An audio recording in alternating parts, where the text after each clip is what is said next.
If your track was able to reach 1% of the community, it would be booming. Think about a town that's 40,000 people. That's the town that I grew up in. There were three towns in the area. If we would have been able to reach 1%, that's 400 people at a local race night.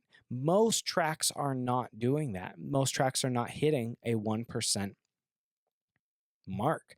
And so for Lincoln Park BMX, the way that they've done that is phenomenal. And if you listen to the episode, I believe it's 16, episode 16 with Paul DePaw, he says over and over, he says, if I was going to tell you 5 ways to grow your track, it would be league, league, league, league. And then he said maybe some flyers in there. But the priority is on league. The priority is getting back to league. And why? Because league brings people in from knowing zero, having no knowledge base, which is where the majority of the community that is new to your track is going to be coming from. Because if they were already highly familiar and aware of BMX, they would already be there. BMX Breakthrough is bridging the gap from old school to new school, from tracks to manufacturers, from new riders to their local tracks, and it doesn't stop at racing, but the mission is to connect people with bikes. Join me, Jay Oaks, as I interview key people in the sport and in the industry that are involved in their local circles, in their communities, at their local tracks, and aiming to make a difference on a local level. You'll hear stories, marketing tips, failures, successes, and a way to make a difference in your local BMX community. Let's dive in as we kick off this next episode. Welcome to episode 26. This is the 1-year anniversary episode of the BMX Breakthrough project. It is exciting. We're 1 year past where we started posting episodes online. We started having conversations with some phenomenal humans in the BMX world, some people that have gone to extensive lengths to change the sport of BMX, to make the sport of BMX better and greater, and have helped kids and adults to get onto bikes. And as we have worked on this project, which has been so fun, so fulfilling, so rewarding, we have seen that it seems like the momentum is moving. We could obviously be further ahead than where we are right now, but the momentum is moving, and the people like you that are listening right now to this are the reason that it's working. The momentum is moving forward. The ball is rolling. The train has left the station and continues onward, and it is really, really exciting to see. One of the wins that recently happened is that I was at a track in Everett, Washington at Bigfoot BMX. And I went up and I started talking to the track operator, and I said, hey, just so you know, we're going to be getting our needs lists ready for 2025. So if you're not familiar, I'll talk about what we did this last year.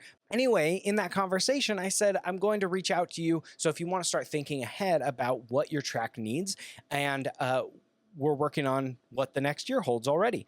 And she said, oh, hey, I have something to tell you. I probably should have told you this before, but it worked.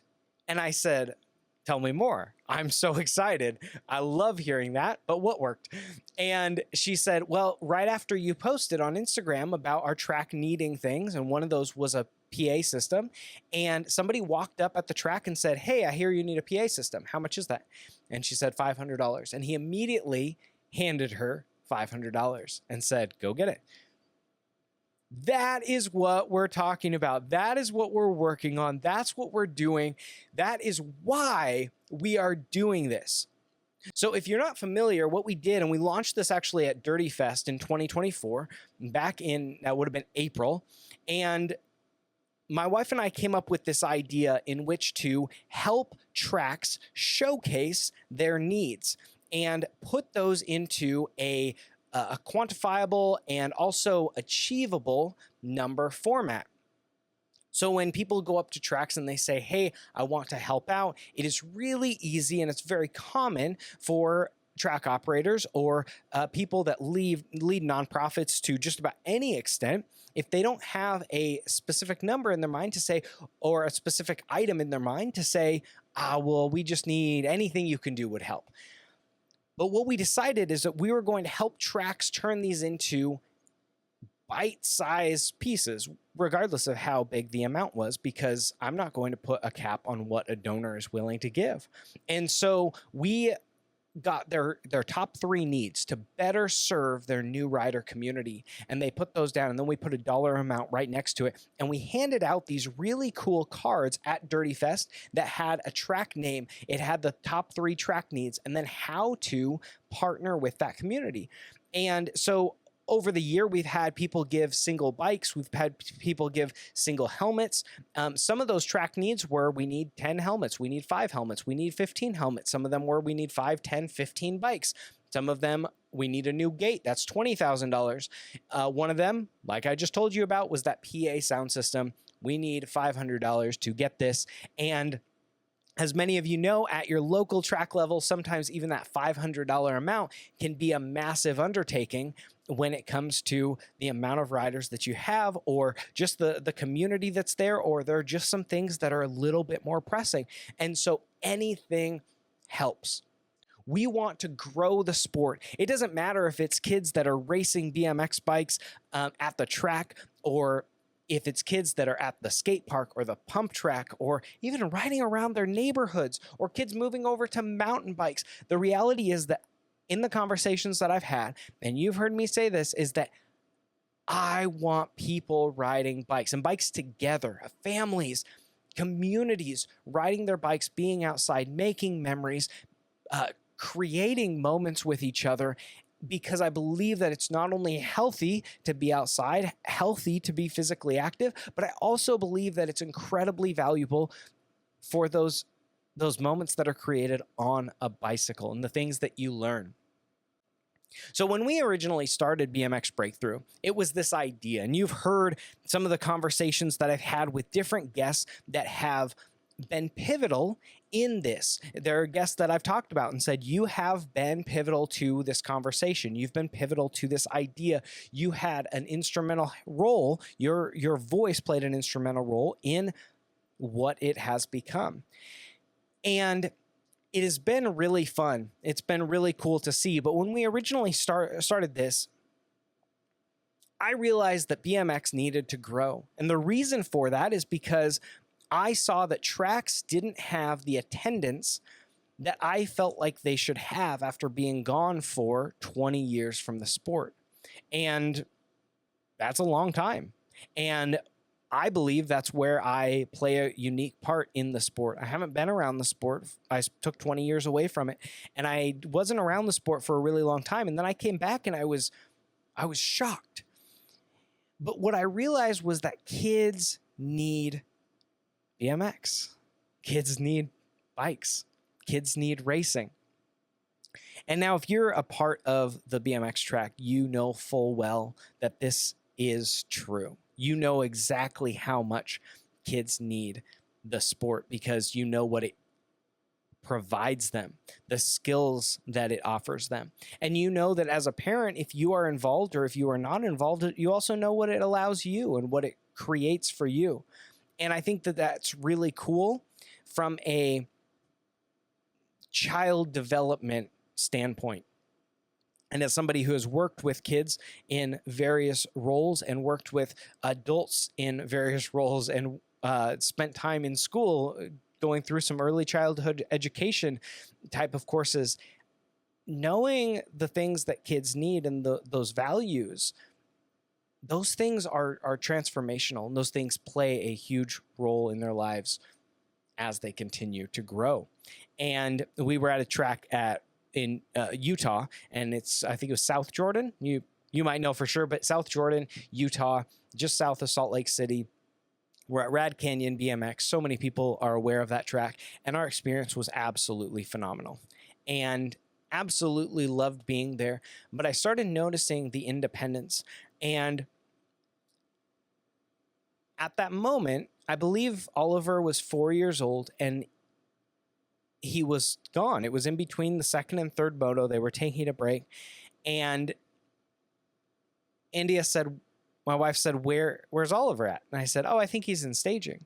And it didn't even occur to me that at 4 years old, he had gone by himself, because to me, having grown up in BMX, I just realized it was just something that was normal to me. But he had, at 4 years old, he had the independence to go over to staging. He got himself into staging. He didn't know that there was a break, but he was going and he was figuring it out on his own. At the same track, after the race happened, Jared Mitchell was the track operator. And my wife did not know, or my whole family did not know who he was. We had never met him before. But my daughter went over and she found him, and we were going to stay there for a little while, and I had to help my son get ready after the race and get things figured out. Anyway, so we had some downtime. Jared said that he would leave the lights on so we could keep riding. And so my daughter went over. She knew that she had to ride by herself, and she went over to Jared and she said, hey, do you have your bike? And he said, I do. She said, do you want to race me? And he said, I would love to. Let me go get my bike. She didn't know him. He didn't have his bike. He didn't have his helmet. I mean, they were at the track, but he didn't have those things handy. So in those three things, and then he was older than she was. She was 6 years old at the time. So those four pieces made me realize that BMX allows people a confidence in relationship. I truly believe that that is why I've never seen an age variation from myself to my friends. I remember at 8, 9, 10 years old, an episode that I did with Todd Taylor, who was my childhood hero. Absolutely admired him growing up. But I would refer to him as my friend Todd when I would go to school. And he didn't treat me like anything other than an equal. I didn't feel like a child around him. He treated me with respect. He treated me with kindness. And he challenged me in what I felt like was the same way that a friend would challenge me. And so I would refer to my friend Todd, even though he was 20 years older than I was. So it's really fun getting to see those different things already playing out. And at that time that my kids started developing those skill sets, those roles, those behaviors, and I started noticing those, they had been racing for 2 or 3 months at the time. They had probably raced a total of 6, maybe 8 times. So it wasn't like they had a lot of commitment to the sport at that point. So in any case, this project stemmed from there. From there, we went up and we had a conversation with Bob Osborne, and I got to spend 2 hours talking with this man who has such a depth of wisdom. And that was helpful. It was inspirational. It was encouraging, and absolutely loved every moment of that. And that definitely spurred on the conversation. Recently, you may have heard that we did an episode, and that was episode 23 with Bob Osborne. Just 2.5 weeks ago now, at Frogtown, I got to see Donnie Robinson. Donnie Robinson helped me kick off this entire thing with episode 1. Donnie recently got inducted into the NorCal BMX Hall of Fame, which was really cool to watch, but it was also really fun to have a conversation with him. We have a track who I had a conversation on the podcast with, I believe it was episode 12, with Sean Coleman. And he is the track operator at a track in Port Angeles, Washington called Lincoln Park BMX. And getting to see what Lincoln Park has done as a result of hearing about BMX League from both Donnie Robinson and Mike Carruth in episode 5, it was so exciting to see what they've done, the new riders that they've brought in, the families that they've brought in, the impact that they have made in the community, and to have this conversation with Donnie about he's learning things from them. He called Sean looking for some insights on a couple things that Lincoln Park is doing really well. And there are a number of track operators out there that are crushing it, that are doing some amazing things. more than I can count, more than I know. I mean, if you have a track operator that is absolutely crushing it and you wouldn't mind, please introduce me, because I think that would be valuable for me. It would be valuable for other track operators. It would be valuable for families that are listening, riders that are listening, on ways to get more involved. And people love hearing the stories of their local track operator as well. So that would be so great. But yeah, the conversation with Donnie Robinson, man, we had a good time chatting. We probably spent 10, 15 minutes talking. He was talking to quite a few other people, but it was really cool to see the value that he has just through the power of audio, through the podcast, has the way that he has empowered Lincoln Park BMX to do what they are doing. And Sean Coleman, I want to say, from episode 12, their track is phenomenal. If I remember correctly, their average attendance, their average rider count for a local race is 125 people in a town of Port Angeles, Washington, of about 16,000 people. If you break that down, that is nearly 1%. They're about 45 riders off of 1% of the community. That is more than half of 1%, significantly more than half of 1%. 1% of your community would be amazing. And I know that it sounds like a small number, because 1%, if you say, hey, let's go spend 1% of our money, it's not that much money. If we go say, let's spend 1% of, whatever it is, 1% of much is, there's 99% left. We get that. But if your track was able to reach 1% of the community, it would be booming.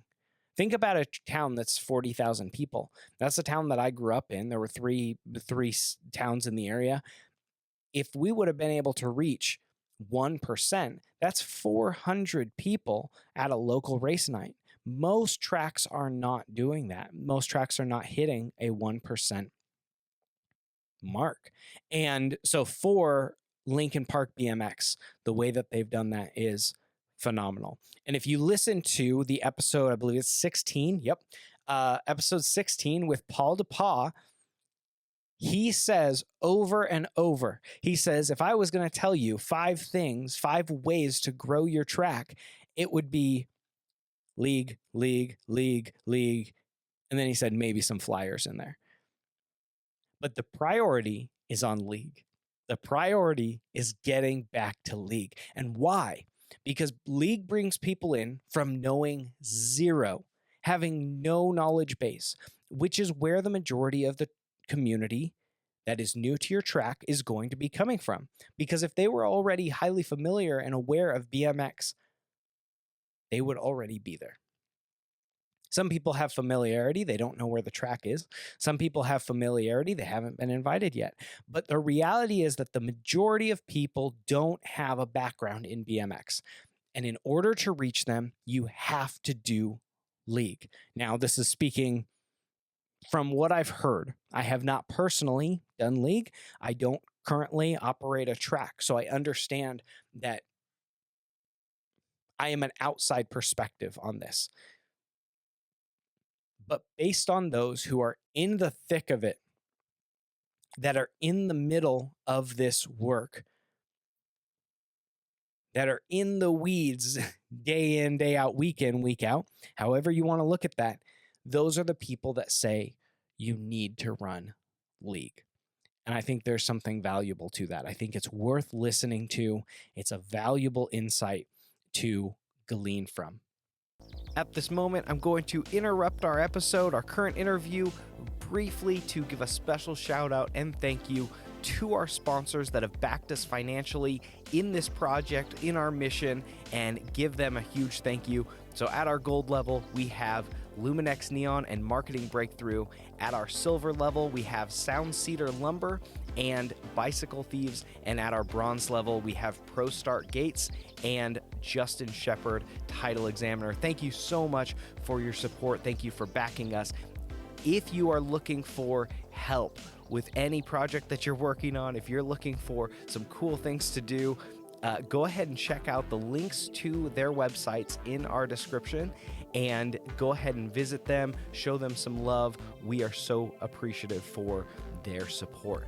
And if you are interested in getting involved in a local track, helping out, or sponsoring a local track, sponsoring the BMX Breakthrough project as a whole, please reach out at j@bmxbreakthrough.com. You can also go to our website and find out some of the needs of tracks and some of the things that we are working on at bmxbreakthrough.com.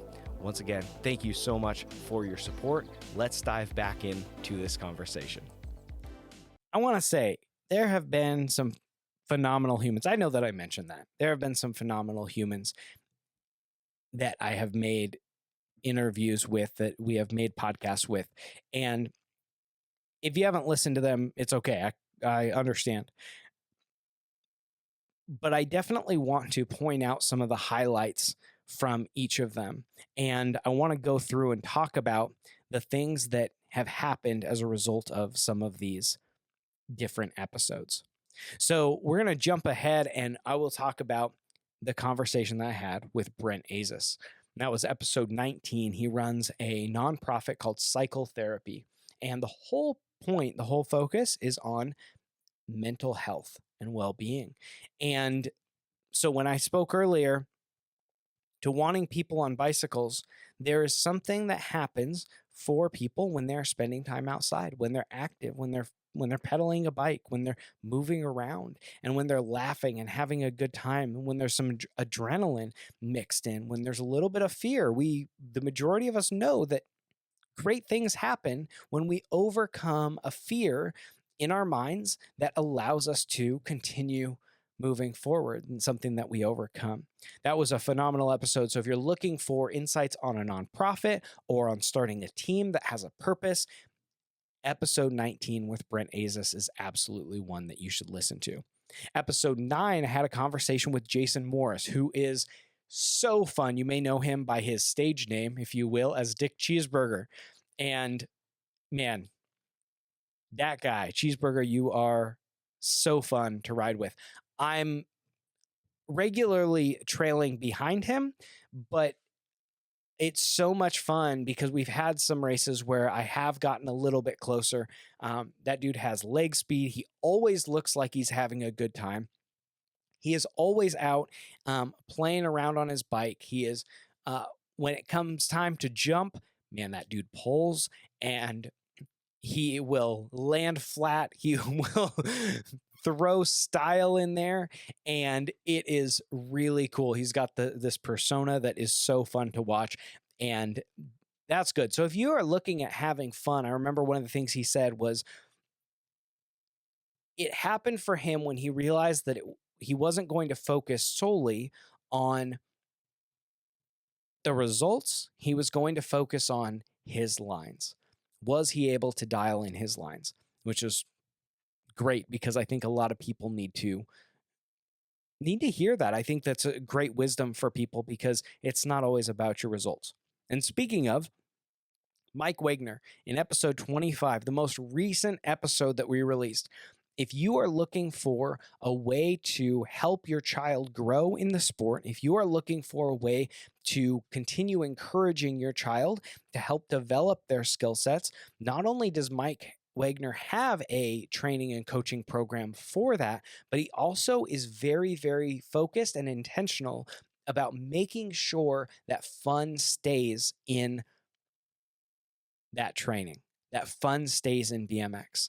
And one of my favorite conversations with him, or pieces of conversation, was when he was talking about his son.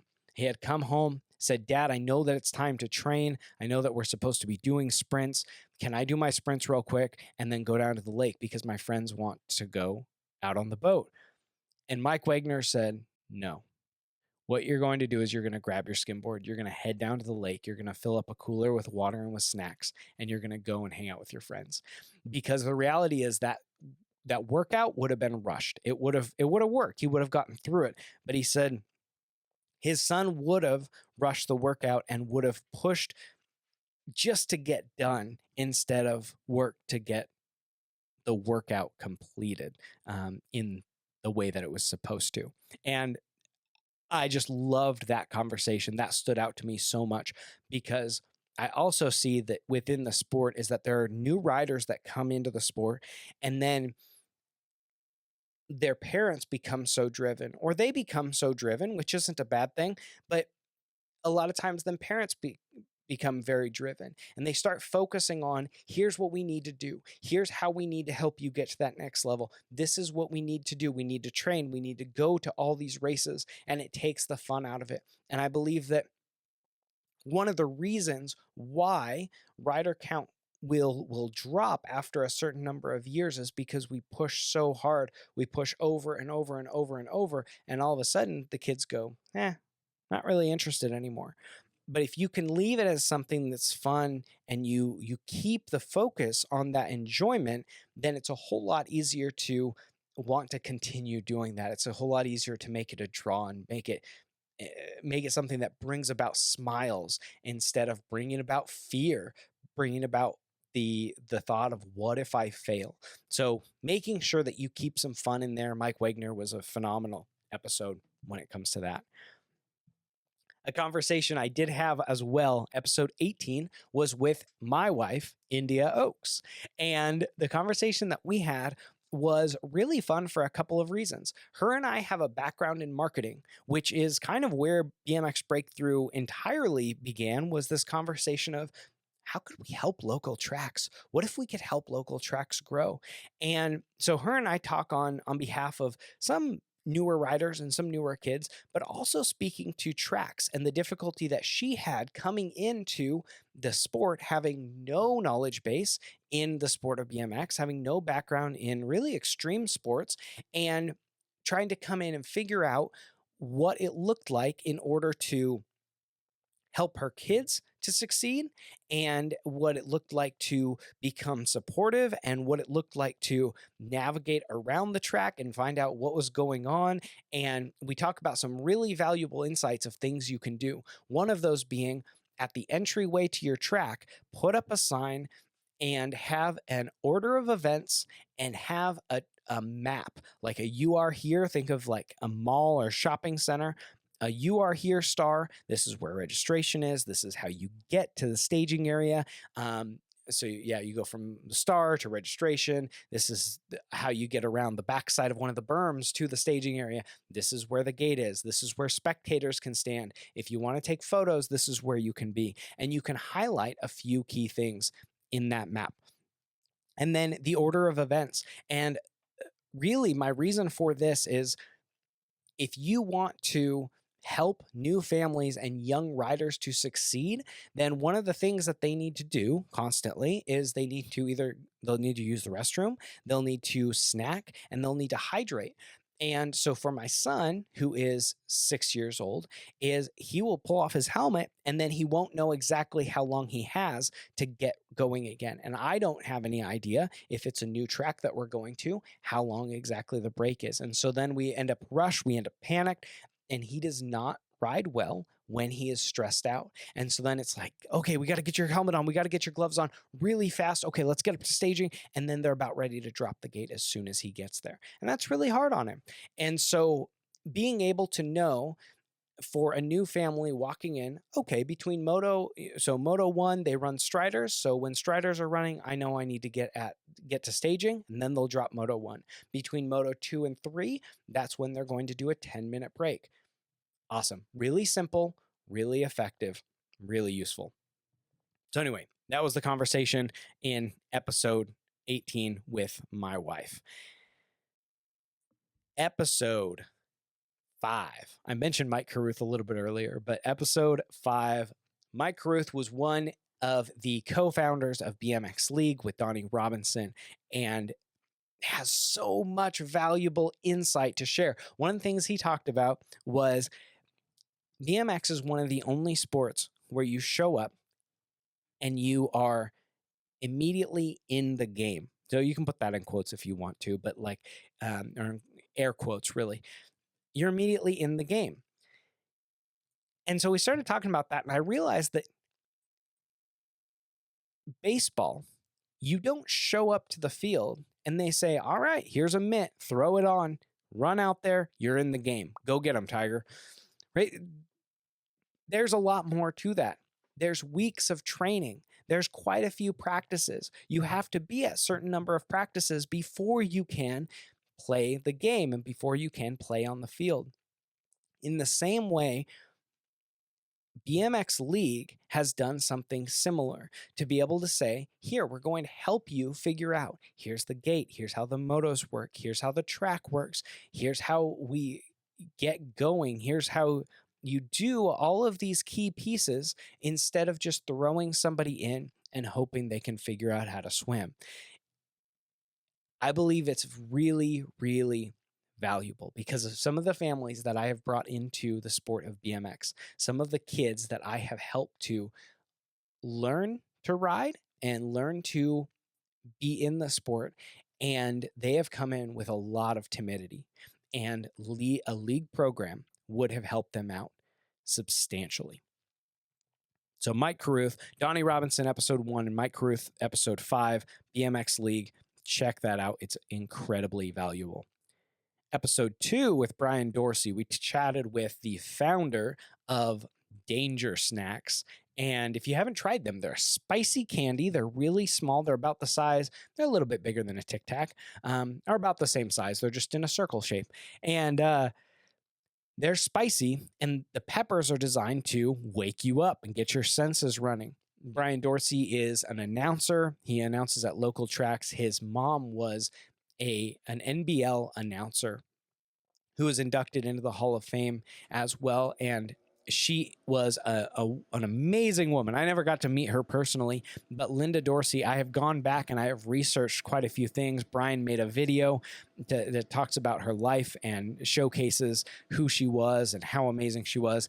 And there are a lot of people that highly respect Linda Dorsey and have so many memories from her. So go back and give that one a listen. Episode 2 with Brian Dorsey. He talks a little bit about Danger Snacks, talks about announcers, and talks about, as an announcer, what it takes to become a good announcer in building relationship, building rapport with the riders, with their families, calling the families out in a positive way, but calling the families out and saying, way to go, it's because of these family members that this rider is here. We're so thankful. Thanks for bringing them out. Thanks for showing them the support, getting them here, so on and so forth. All right. Episode 14 with Mark Darcy. That dude is super awesome. He is fun to talk to. He's fun to chat with. He started up absapro.com, which is the American Bike Show Association, ABSA. And he came from a background of racing, loves being able to help people showcase their bikes. And a lot of people have invested a lot of time into the stories of their BMX bikes. And he has created a consistent judging system across the board to be able to help riders, or help riders, former riders, or just showmen, maybe, to do that. And so they have shows around the United States that they go and they attend at, and different events that they'll set up at. And it's really cool. Mark has an amazing story, a long history. He talked about his recovery and how going through finding sobriety and finding bikes kind of all at the same time, it kind of paired with each other in helping him to becoming where he's at now, to becoming who he is now. And anyway, just an amazing human. You have to go and listen to that episode if you haven't already. Mark Darcy, episode 14. Again, I mentioned episode 15 with Paul DePaul. That dude has been a track operator for 30 plus years, has gone through so many seasons, leads an indoor track, an outdoor track. They set up on concrete. I think it's the only track that does that. The only track in the world, maybe. If I'm wrong, drop it in the comments, please, because I would be curious to know where the other one is. But I believe, if I remember correctly, it's the only track that runs on cement, which is just really cool. Episode 20. Connor Shaughnessy founded a company called Bicycle Thieves. Now, one thing that's fascinating about his story is that he doesn't come from a huge background in BMX or in bikes at all. He comes from a background of having a solid family and a community where he spent time doing things with different people. And as he got older, he just started to notice lower and lower and lower attendance at parks of families doing less together, and specifically less kids on bikes, fewer kids on bikes. So he started this company that's a clothing company that gives a portion of its proceeds back to kids in need. And the whole idea of the Bicycle Thieves name is the thieves are poverty. The thieves are the pieces of life that take away the opportunity from a kid getting on a bike. And when we speak to that, it's really talking about the fact that a gallon of milk costs more and groceries continue going up, and it just makes it harder and harder for certain families to be able to get their kid on a bike. And so he goes out of his way to find those families that have a kid that would benefit and would love to have a bike so that they can go and play. Some of those kids might end up at the track at some point, but the reality is they are riding bikes, and that is super cool. They've been actually one of our sponsors this year. So fun having a conversation with them. Episode 23 was with Bob Osborne, and he talks about the history and the sport of BMX as a photographer coming into the sport. And that guy's he's just a legend. If you don't know who Bob Osborne is, and a lot of people call him Oz, if you don't know who he is, it's worth looking into the history of his life, because what he did in the sport of BMX is something that very few have the opportunity to do within a sport. There were other photographers and people, there were other magazines out there, but Bob Osborne created this opportunity to showcase riders in a sport in a way that really hadn't been done before. He turned these riders into superheroes. He turned them into celebrities. And people like my dad and so many other recall stories coming back home from school, finding the magazine had just shown up, BMX Action, Bicycle Motocross Action, and looking through it for hours on end, days on end, weeks, months, until the next one showed up. And then they would even go back and look. And there are iconic photos from covers. There are iconic moments in that magazine, and he helped to create and curate that. And he just played an instrumental role in so many riders' lives and so many, we'll say, so many professional athletes' lives, but also in the lives of so many that weren't professional athletes. They were just spectators of the sport, and they fell in love more deeply with BMX as a result of what Bob did. So that was a really cool episode too. Absolutely appreciated that. Episode 17 with Brecky Breck and Kylan Johnson. Brecky Breck has a YouTube channel, focuses on kids. She started Brecky Breck as a way to get clean content and create content that she would want to watch with her kids. And it turned into something so much more. Now her family, their family travels around with Striders in the back of their cargo trailer. They've got a motorhome and they are on tour, and they go from city to city, from track to track, and they go and they host not tours. They're on tour, but they go and they host bike events at tracks for young kids on Striders. So again, they carry 20 Striders with them. So they have the bikes. All you need is your track needs to show up with the people, and they get all these kids out on the track, and they teach them about the track, and they have races for them, and they help get them comfortable and get them attuned to how the track works. And so they'll talk about the gate, and they'll talk about the jumps, and it's so cool. I get excited just thinking about all those young kids that are running around on their push bikes and having a great time. And then she rounds out the evening by reading oh geez, what is it called? The book by Peyton Ridenauer, and it's the ABCs book, the ABCs of BMX, or the oh geez, I can't remember. You'll have to look it up because I can't remember right now for the life of me, and now I feel really bad. I'm so sorry, Peyton. But my kids loved that book. I just haven't seen it in a little while because my kids know their ABCs now.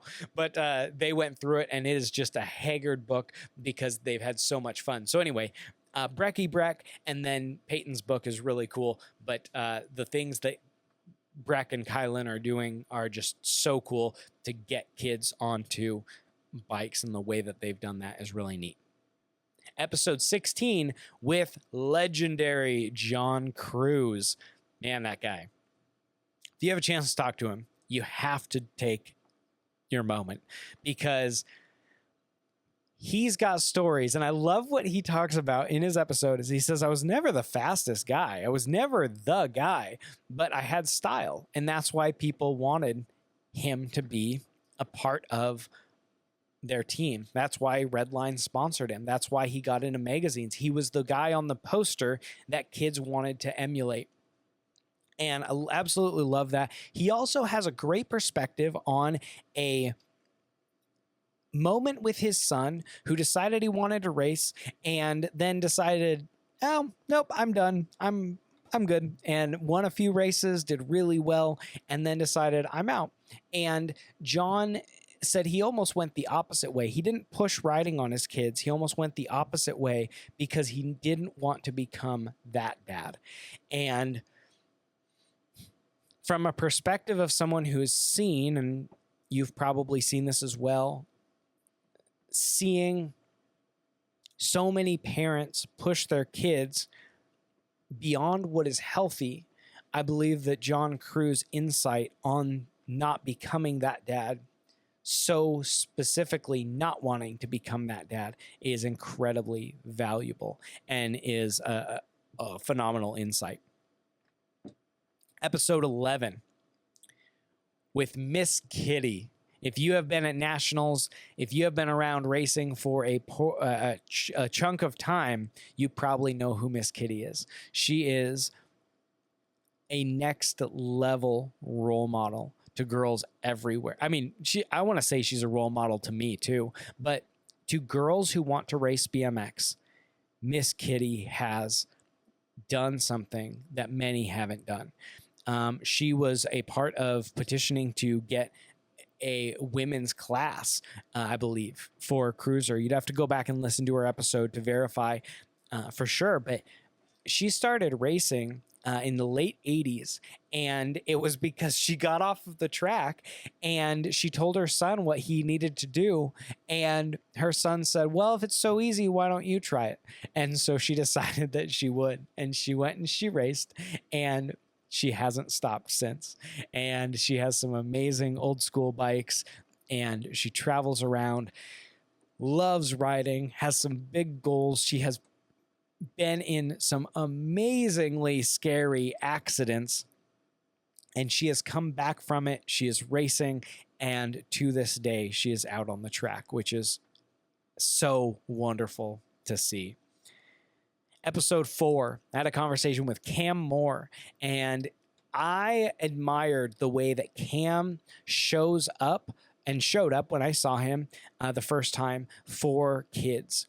And a lot of times when people start to become pros or start to make it into other realms of success, they begin to be distant, and they will stop paying attention to the entry-level riders or the riders that, maybe don't warrant, with air quotes, warrant their attention quite as much. And Cam did not do this. The way that he would get down on a kid's level, the way that he would sit in front of him and have a conversation, and I saw this with multiple kids, both at the Grands and at local tracks, and I have seen this over the last year as well. And so just seeing the way that he interacted with kids is something that not a lot of people do. And so that's something that I highly respected as he would run clinics and training camps and programs and things like that. In episode 6, I had a conversation with Hollywood, Mike Miranda. So, had a conversation with a movie star, because if you've seen Rad, you know that Mike Miranda was featured in Rad.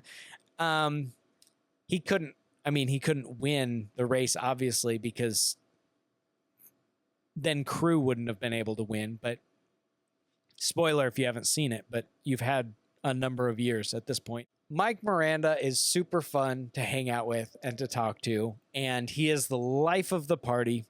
He runs a track north of Phoenix out in Prescott, Arizona, and it's a ways up there, but he runs a track, and it is so focused on kids that want to ride.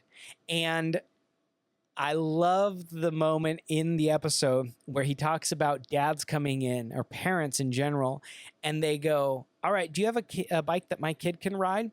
And he goes, yeah, I do. And he gets the kid set up on the bike, and then dad starts to walk away. Mom starts walking away, and he goes, hold on. Whoa, we got a bike for you too. You get to go out there with them. And the way that he is fostering a family-friendly environment is something that is valuable and appreciated on so many levels. So I just love that. Mike, thank you. And if you're ever walking around and you're near Mike and he has a glass of beer with a hot dog soaking in it, just know you should be concerned. Anyway, fair warning. Episode 3, Dwayne Taylor. Or Dwayne. If you want to find him on Instagram and Facebook, you have to look up Dwayne, Dewane. And when I asked him about it, is that how you spell your name? And he said, no, it was a mistake, but I just never changed it. So anyway, now he's Dwayne. And if you talk to Brian Dorsey refers to him as Dwayne Taylor. So Dwayne is so hospitable. His team, LRC, is amazing. The way that he runs the team, the way that he curates the riders, the way that he creates a pit space, an environment, the way that he creates a family-like atmosphere and dynamic to his team is so cool. And when I've talked to him, he's said, yeah, I'm basically just trying to create what I didn't have the opportunity to have as a kid. And he has done something amazing. I think a lot of the riders on his team respect him as a person, but I think as they continue to get older, they will continue to respect what he's done.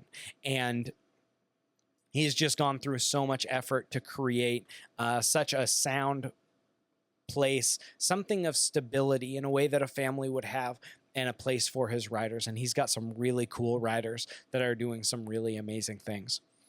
So anyway, Dwayne Taylor, episode 3. So Donnie Robinson, Brian Dorsey, and Dwayne Taylor are the first 3 that kicked this off. I recently posted pictures of them just to celebrate their willingness to jump in and help me to really kickstart this project and get it rolling. Was so cool.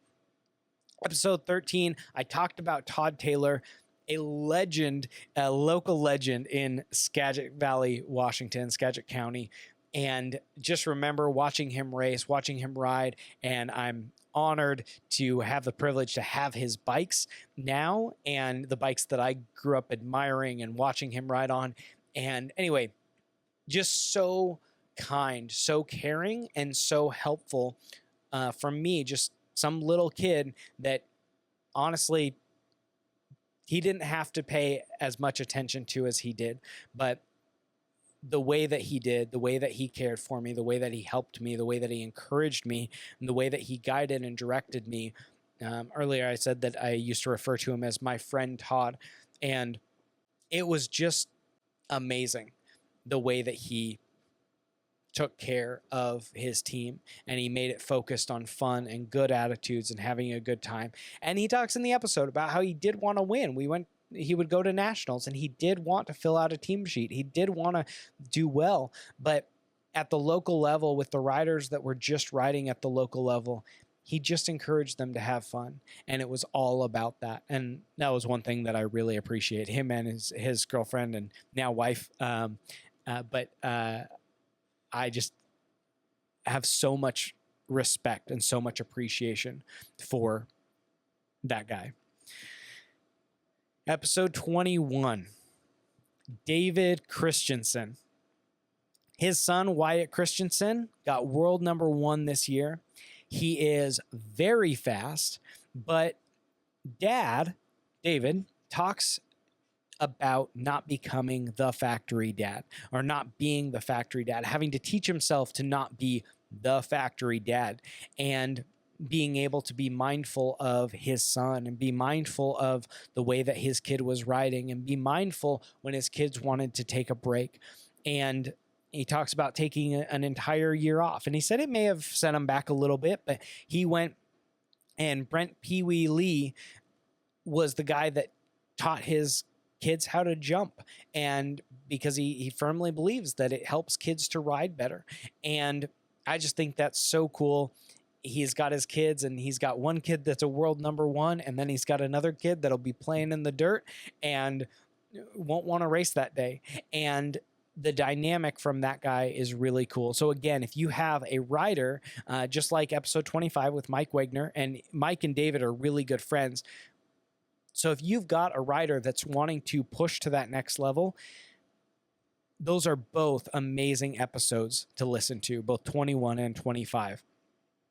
Quick detour to one of our gold level sponsors, Luminex Neon, who has partnered with us to help accomplish the mission here at BMX Breakthrough. We're so grateful for their opportunity, and there's a special place, a near and dear place in my heart for neon, all things neon, whether that's on paper, whether it's shoes, whether it is a sign in a living room or a garage space, it doesn't matter. I love neon, always have, probably always will, and so neon signs create a unique statement piece. So if you're looking for that for your bike shop, for your garage, for your workspace, maybe it's for your living room, Luminex Neon offers exactly what you need.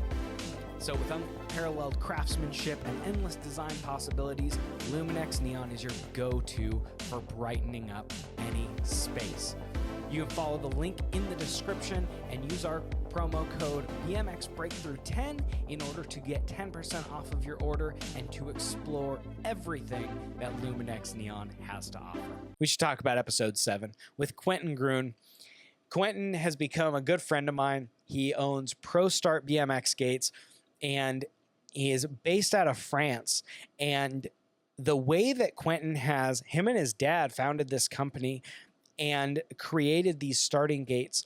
And it's cool. I always love hearing the foundational stories of these of these businesses and these brands that have come about, and the way that they have created a product, the way that racing is, the way that racing developed. Honestly, Quentin's whole family, his mom was involved, his dad was involved, his sister was involved, he was involved, and to be able to carry that over now to still have a love of the sport and a desire to help make it better. And there's a lot of reasons for a safety gate, but having a genuine care for a community, and the way that I will say, the way that he installs his gates, because there are other gate manufacturers that will ship you the gate and you have to install it, you have to put it together, and you have to figure it out on your own.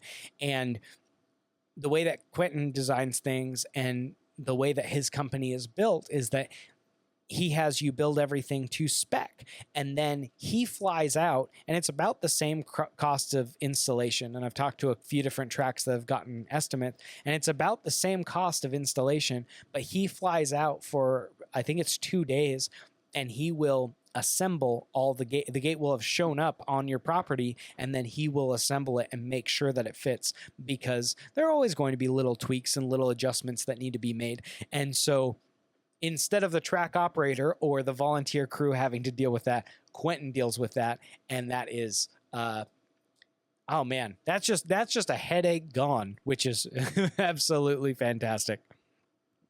Okay, episode 22 with Colin Stiles. Colin started out the conversation by saying he's a little bit jaded. And that's okay. Because if we're in anything for long enough, we start to see behind the curtain. We start to we can start to become frustrated and skeptical or cynical, and we can become jaded pretty easily.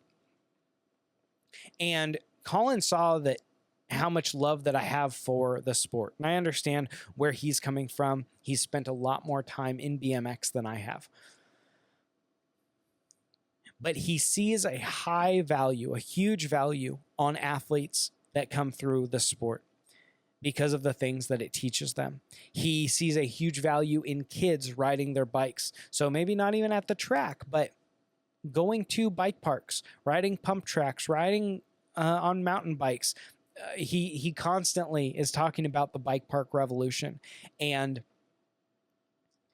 seeing families get on bikes because of bike parks and making riding more accessible is something that is very, very cool.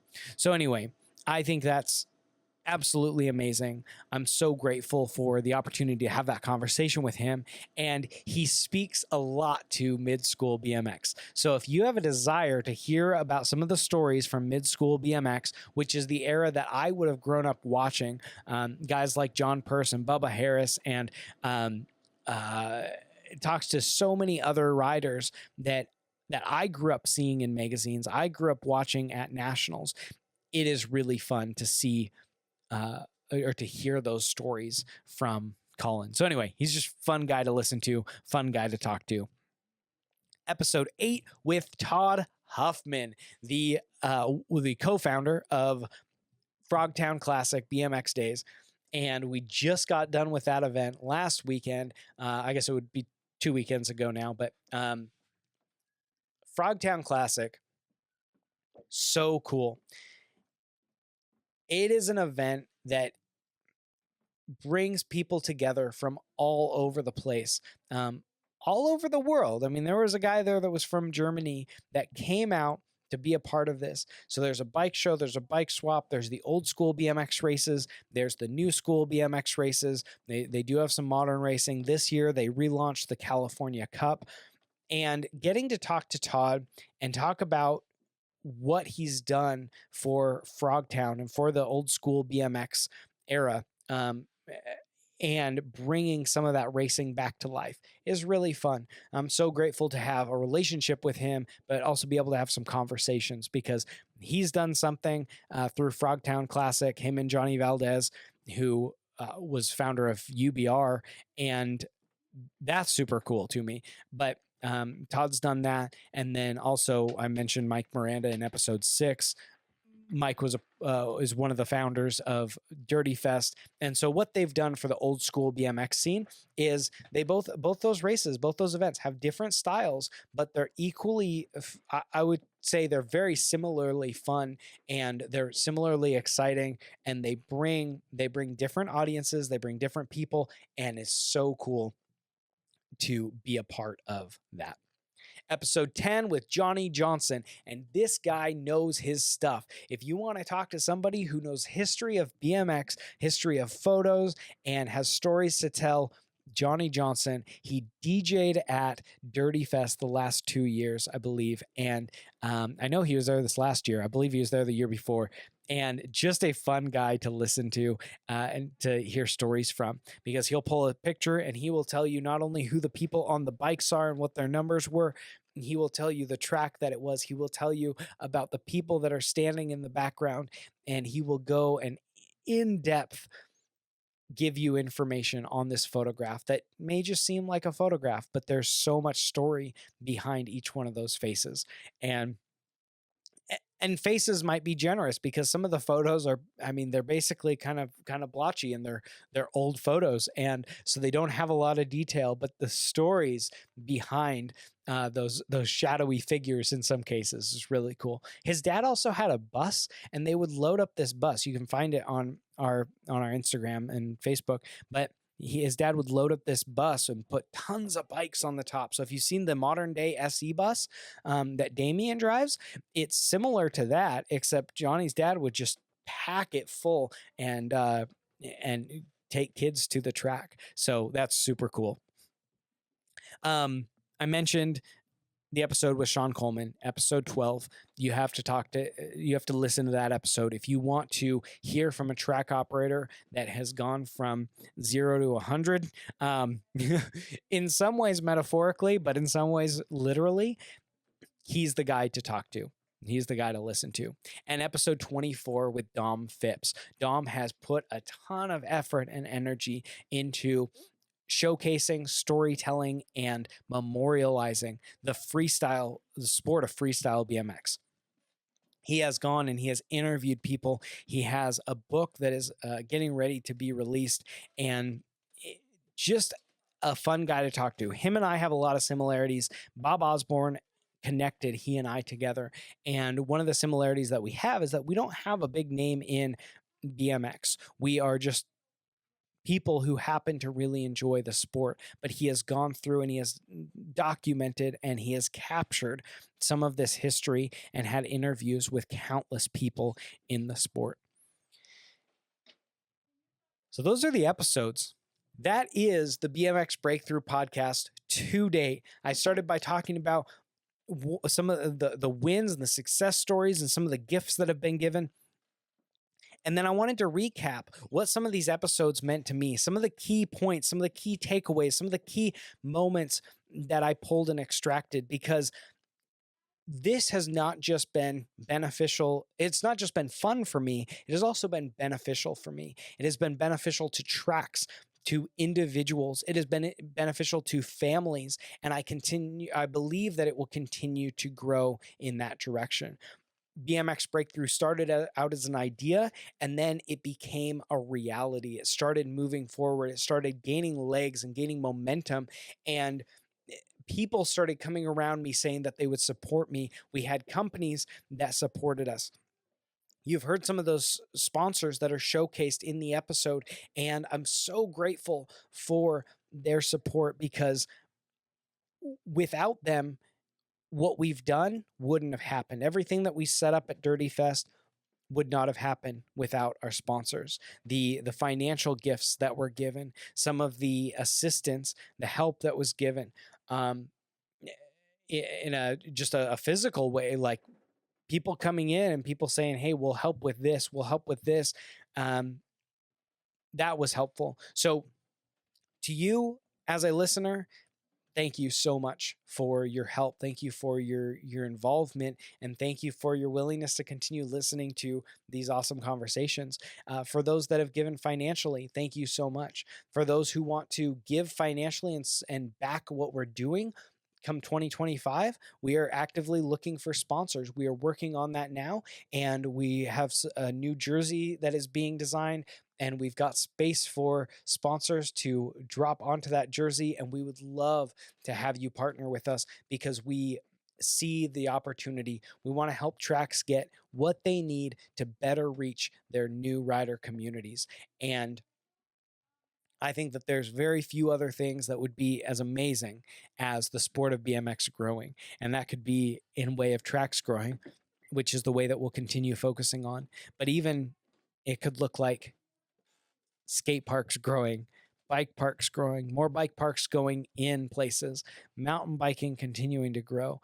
Like, I just think that there's so much value to kids riding bicycles and having fun, the smiles that are on their faces, the dynamic of competition, the independence that is learned. And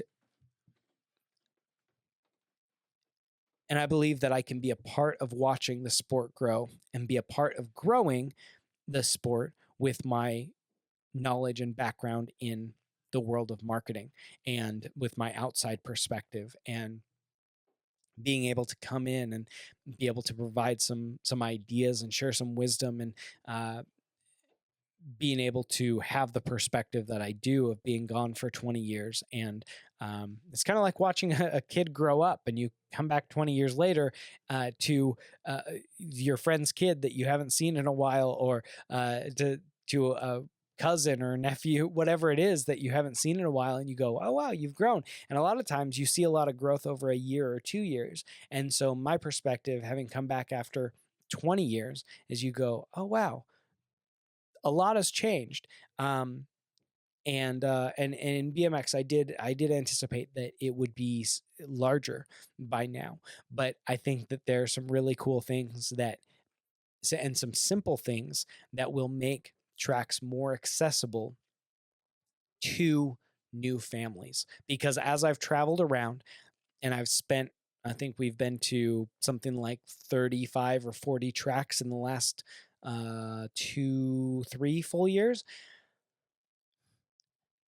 I have seen that it's very difficult to find out information about certain tracks, and I would love to help make that even more accessible and make the tracks more accessible to new riders and new families. So anyway, thank you so much for your support, for your involvement. Thank you for what you've done for BMX Breakthrough, and thank you for cheering us on.